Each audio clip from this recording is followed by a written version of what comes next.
Hi, everybody. Welcome to another edition of Packers Unscripted from Packers.com. I am Mike Spofford, joined, as always, by the one and only Wes Hodkowitz. We're coming to you here from our studios at Lambeau Field to preview this Sunday's 3:25 p.m. Central Time kickoff at Lambeau Field against the San Francisco 49ers. And Wes, I don't think anybody thought that the 49ers would be 5-5 at this stage. But what I can tell you is that there is nobody in that Packers locker room who's looking at 5-5 as any indication of the opponent that they are facing. I wish I could remember the 49ers journalist or member of the media who had tweeted. I tweeted, it snowed in Green Bay this morning. I don't know if you could tell when we were driving in. I tweeted out a video of Lambeau Field and the snow that's encapsulating everything. And there's a bunch of San Francisco media of them picking up on that. And somebody from the San Francisco Media Corps retweeted it and had put, as far as the text that went along with it, basically acknowledging it's, tough game coming up. But they said 5-5, about as desperate as a team can be at this point, backed into a corner. And I felt like that was such a good summation of this because, Michael, I'll tell you what, if you just look at the statistics and then you go through everything at the very end of it, say, okay, what is this team's record? Very easily, it could be a 7, 8, 9 win team. Yeah, no question. And then you dive farther into it, 5-5, 4 losses by 3 points or fewer. They've been in every single game they've played this season, and they've weathered so many injuries. And we'll go into all the breakdowns of positions and phases, but the fact that they got through 8 games without Christian McCaffrey, They developed Jordan Mason the way that they did, that he could be a lead back, would have easily probably been a 1,400-yard rusher if he would have played out the whole string of the season here. It just shows you the innovativeness of Kyle Shanahan, the adjustments they've had to make defensively to a slew of changes. They just are always competitive.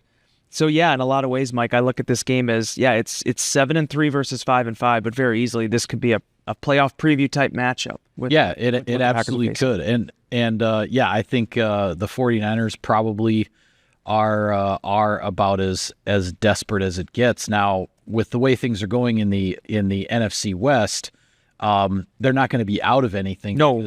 Because nobody's running away with that division. The leaders, we'll talk about their big matchup later. The Cardinals are 6-4, sitting on top of that division. So the fact that the Niners are just one game back of the division lead, but that actually, the reason the Cardinals are in first and the Niners are in second is very interesting to look at, because one of those 4 very close losses you mentioned was to the Cardinals. It was at home for San Francisco, big divisional matchup, and they were going in for a touchdown late in the fourth quarter that would have given them a 2-score lead, and they fumbled the ball inside the 10-yard line. Yep. Kyler Murray then takes the Cardinals the other way. The Cardinals end up getting the victory on the other end of things. That fumble inside the 10-yard line is one huge play that is defining San Francisco's season right now. They had the 4 close losses. The other loss was to the Kansas City Chiefs, I think by 10 points or so. Certainly no shame in that. But looking at where the Niners are, they are, as far as total yardage goes, they are the number 2 offense in the NFL. They are the number 6 defense in the NFL. Everything about this team says this is pretty much the same team that went to the Super Bowl a year ago and nearly won the Super Bowl, except the record, except the ability to win some of these close games. Brock Purdy dealing with a shoulder injury. Sounds like he's going to play, like he's not in danger of missing the game, but he is limited in practice to this point, and we'll see where things are health-wise. I think the thing that's impressed me the most about their offense, and not that this is all that different from previous years, but you look at the weapons as far as Purdy spreading the ball around in the passing game, Juwan Jennings, George Kittle, Deebo Samuel. Samuel is just 10 yards away from 500 receiving yards on the season, and all 3 of those guys would be over 500 yards then once he gets there. So that certainly stands out. And you mentioned Christian McCaffrey is back. Jordan Mason, 700 rushing yards in Christian McCaffrey's place. That was a heck of a job by that young man. But Packers had their trouble with McCaffrey in the playoff matchup last year, and I think Brock Purdy. The other thing I'll say is hopefully the Packers kind of getting burned a little bit by Caleb Williams and his legs and the scrambling and the zone read stuff. Hopefully that was a little bit of an alarm bell, a wake-up call for what Brock Purdy might do with his legs, especially if his throwing shoulder is bothering him. He might be a little bit more inclined to get away from the pressure, not take a hit on that bad shoulder, and try to take off and run. But it's no different than any other year when you face the 49ers, where you can't just go into it and say, okay, we're going to try to take this guy away and let other guys beat us, because whom do you pick? Yeah, Juwan Jennings, right? I mean, that's what kind of happened last year in the playoff game. I mean, this is, they lose Brandon Ayuk now. Well, Jennings has become a primary target for them in this offense. George Kittle was telling the media this week, when you play the Packers, when they're up on the schedule, you want to be out there, although he's been battling kind of a lingering hamstring injury for at least the last month. There's so many different things to point to with this offense and in the ways that they can generate yards and production and efficiency. I talked to last month earlier this month when the Packers are getting ready to face the Detroit Lions. Why were the Lions successful in that game? Well, it was kind of that blueprint that the 49ers have sort of set for the league, which is run the clock out, take the air out of the ball, win the game of possessions. This is still the number one ranked average time of possession team in the National Football League. Yeah. The 49ers have gotten away from some of the things that they've done well in the past. They've given up too many explosive plays defensively, while by and large still playing well. You talked about the missed field goals, in some of these matchups, and Jake Moody having an injury that kind of sidelined him for a minute. Fumbles, those type of things. It's just the 49ers just haven't.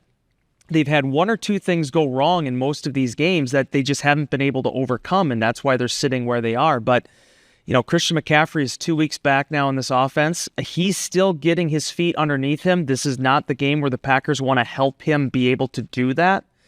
I think there's a very clear line here and things that have to happen for Green Bay to come out victorious. And a lot of it is picking your poison, and another part of it is making sure that whatever you do emphasize, you shut that aspect down. That's how Green Bay got off to the start they did last year in the playoff game. They weren't able to continue it for the full 4 quarters, but that's how they were able to control the tempo early on. And I feel like being back at Lambeau Field, a place where they've had success against the 49ers even during the Kyle Shanahan era, you have to use all of that to your advantage. Yeah, absolutely. On the defensive side of the ball, it sounds like Nick Bosa, the star edge rusher for the 49ers, to steal an old line from Mike McCarthy. It sounds like Bosa will be hard-pressed to play on Sunday. No disrespect to Bosa. I love that McCarthy. When McCarthy would say that, you knew, all right, well, pretty much count that guy out for Sunday. Yeah.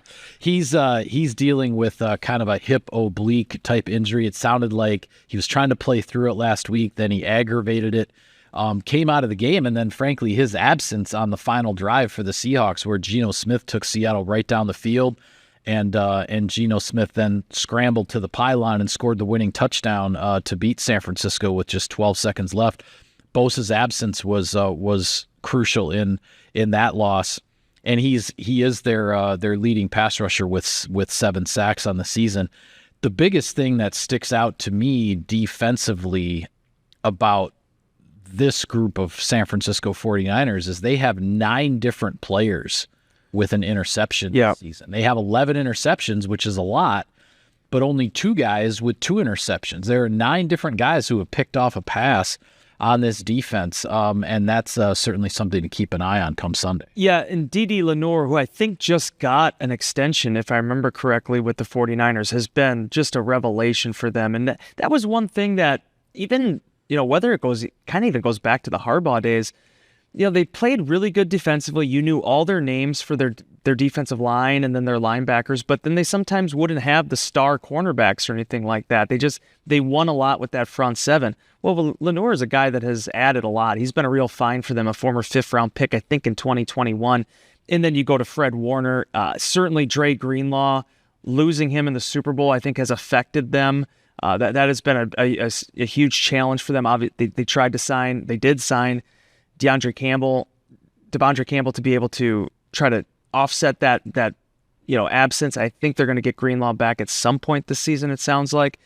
But by and large, I mean, you still have to be so cognizant of what this defense can do and how they can hurt you. And when you have Warner there, like I say this every time the Packers have played the 49ers. This will be the 7th time, I believe, in the last 5 years. It doesn't matter what the year is. You could take me back 12 years. They don't just have good linebackers. They have the best linebackers in the National Football League. The job that they've done developing them and the way that now Nick Sorensen is using them, they are a real problem to deal with. And there's a reason why every single time the Packers played them, Aaron Rodgers would pay his respect to Warner and what he brings and the type of sideline-to-sideline player he is, but also the way he can attack the run, coverage. He's a complete 5-tool linebacker. So, and then with the litany of guys that can intercept the football, I mean, there's so much in this game on running the ball well, protecting the football, and making sure that you don't give the 49ers any extra opportunities. Well, let's dive right into the keys to victory then for this one. I'll start. There are a few on my list here, but I'm going to start with this one. I think the Packers have to get a takeaway in this game. 19 takeaways. The Packers have been stuck on 19 for a little while here because, not just because of the bye week, but because their last 2 games against the Lions and the Bears, the defense did not take the football away. So that's been a change in terms of what we saw earlier. And the other reason I bring it up for this game in particular is because I think if the Packers get one takeaway off of Purdy last January, they win that game going away. Darnell Savage had an interception, maybe a pick six that hit him right in the chest. Keyshawn Nixon had an interception that he certainly regrets letting get away from him. Either one of those plays, if the Packers get the interception off of Purdy, I think Brock Purdy is the GOAT of San Francisco's season because the Packers are going to go in there as the 7 seed and knock off the 1, and it's going to be because of one of those interceptions, and the Packers just didn't hang on to the football. You've got to be able to make that play in this game when Purdy gives you that chance. Yeah, and I mean, that's also the difference in the type of safety play, too. I mean, Savage wasn't able to make those type of plays here, but you look at a guy like Xavier McKinney now at 6. I mean, if he's in that position, what potentially could happen? Evan Williams, the way that he played, he's back. It looks like the hamstring injury is behind him. That's now become a strength as far as positions for Green Bay. So I agree with you 100%. There's 2 things that stand out to me about this, and you already read one of them in my inbox column. The one area where offensively San Francisco has struggled this year is in goal to go. It's in the red zone area. And they're pretty much the same kind of boat that Green Bay is, where they move the ball well, but when they get inside the 20, it's been kind of a grind trying to turn those into touchdowns. I feel like whoever is able to win that aspect of this game wins this football game. The other thing, too, I don't expect snow out here on Sunday like we had this morning at Lambeau Field on Thursday. I don't think that's in the forecast. But it's still going to be right around 40. What does that mean? Well, kickoffs, and there's going to be more opportunities. Keyshawn Nixon, this is where he typically has been able to heat up late in the season. San Francisco's 30th in the league right now on kickoff return coverage. I mean, there's a potential there for Nixon to break one. And when you look at game-changing special teams plays, we saw it last week, and maybe there's another one in there for Green Bay this one. And Nixon had a big return last January in that playoff game. He ended up fumbling the ball. Eric Wilson makes the great recovery, but Nixon almost broke that one, and that long kickoff return in the playoff game did set up a touchdown for the Packers. So you're definitely onto something there. The other 2 things that stand out to me in this one, and I already suggested one already, and that's to not let Brock Purdy beat you with his legs. The Packers defense really was, as I said in our last show, felt like the defense was on its heels all game because of what Caleb Williams for the Bears was doing with his legs.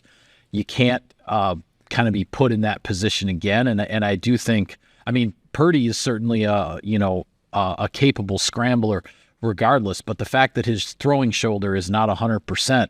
Not to say that he's going to hesitate to make any throws, but it's more, to me, it feels like if he's going to be hesitant to take any hits, because one hit in the wrong spot, the right/wrong spot could really change things for Purdy. So he might be even more inclined to take off, get out of the pocket, and the Packers have really got to contain him in the pocket. And then the other thing is, and I know I said we've been talking about the whole pick your poison thing, but man, if there is one through line in these games in the Matt LaFleur era against the San Francisco 49ers, it's been George Kittle. He does damage against the Packers every single time. The only game that Kittle has played in his career against the Packers in which he was not a factor, not a significant factor in my opinion, was the 2019 NFC Championship game where Raheem Mostert had the huge game and Jimmy Garoppolo only threw 8 passes, so there wasn't anything in the passing game for Kittle to do. All his other games, he missed the game in 2020. He was on IR. All of Kittle's other games against the Packers, there is significant production, usually comes with a touchdown. I think you've got to find a way to limit him better than the Packers have done in the past. And is that a cure-all? No, because you got McCaffrey, you got Deebo Samuel, you got Jawan Jennings, and there are plenty of other weapons to deal with. But I would like to see a Packers defense not let George Kittle beat him for once. Yeah, for sure. And if I may, to bring it back to Purdy too a little bit as well, the one thing, this year it's been a little bit more up and down for him. I mean, the stats don't jump off the page. Obviously, as you mentioned, he's also dealing with the shoulder now, but why he's been such a good fit, people get so tied up in the fact he was Mr. Irrelevant. I think sometimes you forget about why he fits so well into Shanahan's offense. And a lot of what he does is similar to what Jared Goff is doing in Detroit now. It's efficiency. It is protecting the football. Yeah. It's making the plays that are there, maybe not having all the incredible highlight reel Sports Center type plays, but being able to matriculate the ball down the field. And that's where he's really excelled. And to bring it back to Kittle, the ability for him to come in from day one and be able to maintain and build that chemistry with his tight end. I mean, yeah, Ayuk has been in and out. He had the holdout this past year. Deebo Samuel's used in a variety of different ways. But when you think of this San Francisco offense, even before Christian McCaffrey got here, George Kittle was the constant. He's the 5th-round pick that became a superstar. And seeing him really be able to grow with Purdy has been something that I think, one, has helped kind of make his own case for a Hall of Fame career, but two, is what enabled Purdy to be able to come in as a rookie and second-year player and ultimately make an impact. We've seen it time and time again. The best friend of a young quarterback in the National Football League is a tight end. It's happening in Green Bay here right now with Tucker Kraft and Jordan Love. When you have that type of guy you can turn to, that's where you go when you need a first down. That's where you go when you need to make a play. And Kittle's always been that guy. Yeah, last year in that playoff game in January, it was Kittle and McCaffrey that did a lot of damage when Deebo Samuel left the game with an injury. We'll see how close to full speed, full strength Kittle is with the hamstring injury, and playing in 40-degree weather isn't always the greatest thing for hamstring injuries either. So, we'll just have to see how that plays out. Kittle's a tough son of a gun, but he is. But I do want to mention this is something he has been dealing with. He's missed games already with this hamstring injury. He took a week off. We'll see if it helps him, if it's going to be something that is going to allow him to play more. But Michael, you and I have been covering this league for a long time. I covered track and field before this. Those things just don't go away. Yeah. It's not an injury where it's like 6 weeks for a bone to heal. It doesn't work like that. Sometimes you tear it in different spots. I mean, it is probably one of the biggest storylines to follow going into Sunday and throughout Sunday. Yeah, without a doubt. A little bit of sponsor business here, Wes. Sirius XM NFL Radio delivers hard-hitting analysis and up-to-the-minute NFL news that true football fanatics need 24/7, 365. And at Cousin Subs, we have something for everyone, like our Wisconsin cheese curds, mac and cheese, golden fries, and creamy shakes, all paired with your favorite sub or sub in a bowl. Cousin Subs, 50-plus years of better. All right, Week 12 in the NFL. First, we'll take a look at the NFC North and an interesting matchup. The Bears playing their 3rd consecutive home game. This one will be against the Minnesota Vikings, and as frustrating as that loss was for the Bears last week to lose to the Packers on the blocked field goal, you get the sense that the Bears are back in that spot where they feel like they got something to build on with their offense and with Caleb Williams. This Minnesota Vikings defense is going to be a huge challenge in that regard. This will be an interesting matchup. The first time that Caleb Williams is seeing this Brian Flores defense as well. Yep. So there's parts of it that I wonder about. Certainly the diagnosing of that front, where your pressure points are, how things are going to be thrown at you, finding your pursuit angles and finding your escape zones from the pocket. All those things are going to be so critical for Williams. But I will say this, The guy could not have finished the game any better. I mean, he was making throws he absolutely had to make. He was putting it where only his receivers could catch it, and he was allowing guys to make plays.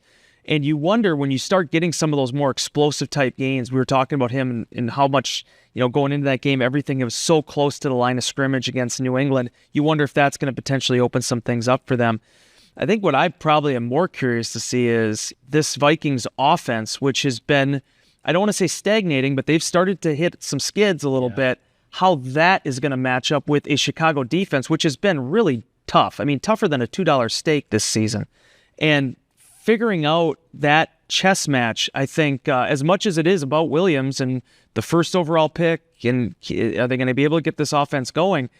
I think it's actually that phase and that matchup that's probably going to determine whether or not, one, Chicago can pick up a much-needed victory, and two, where exactly Minnesota's at and Sam Darnold. Yeah, absolutely. Packers fans becoming Bears fans this weekend in the early window there, seeing if the Bears can knock off the Vikings. The other one, the NFC North, the game that I didn't think existed, Detroit at Indianapolis, because I misjudged that whole thing, missing that AFC South matchup that remained there for the Lions. But they go to Indianapolis, you say, okay, yeah, they're on the road, but they're going on the road in another dome. They can practically just drive a bus to Indianapolis. They don't even have to get on a plane. I mean, I know the Colts are fighting, for a potential playoff spot in the AFC, but none of these AFC South teams have really done anything against the Detroit Lions. So Houston made it close. Yeah. In the first half. That's true. Houston had the big lead on them and then let it get away. But yeah, hard to see the Lions losing this one, but I guess you never know.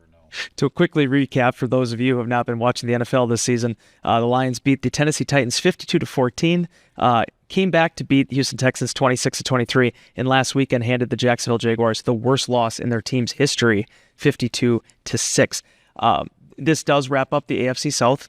Want to make sure we mention that as well. I will say this is where all eyes are going to be on Anthony Richardson. Yep. Can he make sense of the chaos? And I feel like, what did I say when they made the switch to Flacco? I said, I don't like this. Richardson was hurt. You want to make sure he gets healthy. When he's back, when he's ready, he's the quarterback again. One, you spent a really high draft pick on him. Yeah. And two, he can win in unconventional ways. Right. And honestly, this is why I'm not counting the Colts out from this. Now, their defense is going to have an answer for everything that Detroit is throwing at teams. But offensively, I think there is an opportunity for this. I mean, even listen to some of the comments this week. I think it was Alex Pierce who said, we believe in this guy. He is the future of this team. And, just seeing how it all plays out is going to be very curious to watch. But I'm just going to say, next Tuesday, you and I are sitting here and all right, the Indianapolis Colts play. Because here's the thing, the Colts are still in this thing. Oh yeah, no, the Colts have right plenty. The Colts have plenty to play for. They are fighting like crazy in that AFC South to stay in the playoff picture. And yeah, this for a team like that with a young quarterback playing at home in front of your home crowd. I mean, this can be one of those games that can turn your season and define your season. I mean, it's certainly an opportunity for the Indianapolis Colts to get people to take notice. 100%. And they have the weapons to do it. Like, that's the weirdest thing. They have veteran offensive linemen. They have really good receivers. Jonathan Taylor is their running back. Yeah. But it's been too inconsistent.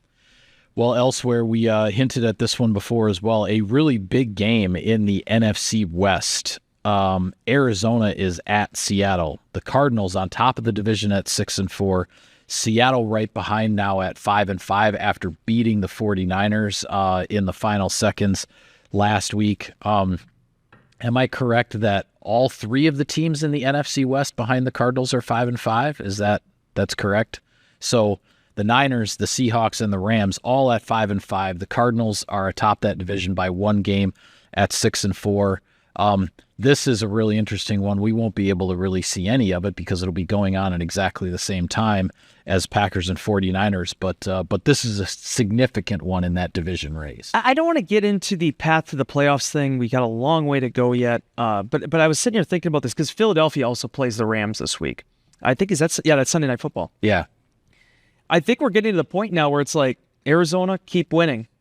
Philly, keep winning. Yeah. And, when you said the 5-5 thing about the NFC West, those are teams 8, 9, and 10 right now in the standings for the conference. Yeah. It's Packers are sitting there at 7-3, and I think who's 7? There's a team that's 7-4. Washington. Yeah. So, yeah, I mean, this is huge, and trying to make sense of the Seahawks has been a real conundrum. They had some injuries earlier this season. They start out 3-0, and then they lose 3 straight and fall to 3-3, I believe, and going through these ups and downs, and then they pull out a massive road win at San Francisco in the final seconds last week. I think the most interesting thing to me about the NFC West is not just that all 4 of those teams are within 1 game of one another, but none of those teams is playing all that well at home. You always think Seattle, that's a tough place to play. San Francisco, tough place to play. Both of those teams are losing home games regularly this season. So that's what's been so hard to get a gauge on where exactly these teams are going. And Seattle, feel free, keep losing games at home. Yeah, that Packers will be caring about that. Fine by me as well. One other one, just before we go, I want to get your thoughts on in the AFC. Baltimore is at the Chargers. Harbaugh too. Yeah. Baltimore coming off of that tough loss against Pittsburgh, division rival. The AFC North battle there went to the Steelers, so they're looking to bounce back from that. The Chargers blow the 3-touchdown lead against the Bengals on Sunday Night Football last week, but then pull it out at the end, and Jim Harbaugh, Justin Herbert looks like a combination that could be pretty dangerous here in the NFL for a while. Justin Herbert might throw for 400 yards in this game. Just with the issues Baltimore's had with their secondary. Very, very two-sided defense right now. Really good against the run, not good against the pass. Yeah, can't stop the pass. And Herbert, I'll say this, man. It's not... this is not a big epiphany to say, Jim Harbaugh was a good hire. I mean, he was the most, people have been he's been the most sought after coach in the free agent market in years, right? Everybody for years, they were talking about when he's going to come back to the National Football League. Right. But he has been perfect for Justin Herbert, because Herbert, we've seen the flashes for the last 4.5 years. And here he is now with one of the best quarterback minds that the league has seen and college football has seen, and he's being able to work with them. And they've made the improvements they've needed to make. Offensively, Ladd McConkey now becoming a factor in this offense. Their offensive line is much improved. We'll see how they handle the Lamar Jackson experience defensively. But I look at the Chargers right now a lot like I look at the Packers. I think this team can play with anybody. Now the question is, and this is a real good litmus test for this, can you beat that elite of the AFC? Yeah. And this will be one of those first tests. Yeah, absolutely. I think that's going to be a really interesting game to follow. So with that, we will call it a wrap after I talk about That's my guy. the NFL draft, because mark your calendars, folks. The 2025 NFL draft is coming to Green Bay. Be among the thousands of football fans cheering on their team's picks by joining us April 24 through April 26 of 2025. Visit greenbay.com/draft25 for more information. And now we will call it a wrap on this edition of Packers Unscripted. Be sure to follow all of our coverage of the team and of Sunday's game, late afternoon kickoff from Lambeau Field against the 49ers. We will have it all for you on Packers.com. For Wes, I'm Mike. Thank you for tuning in, everybody. We'll see you next time.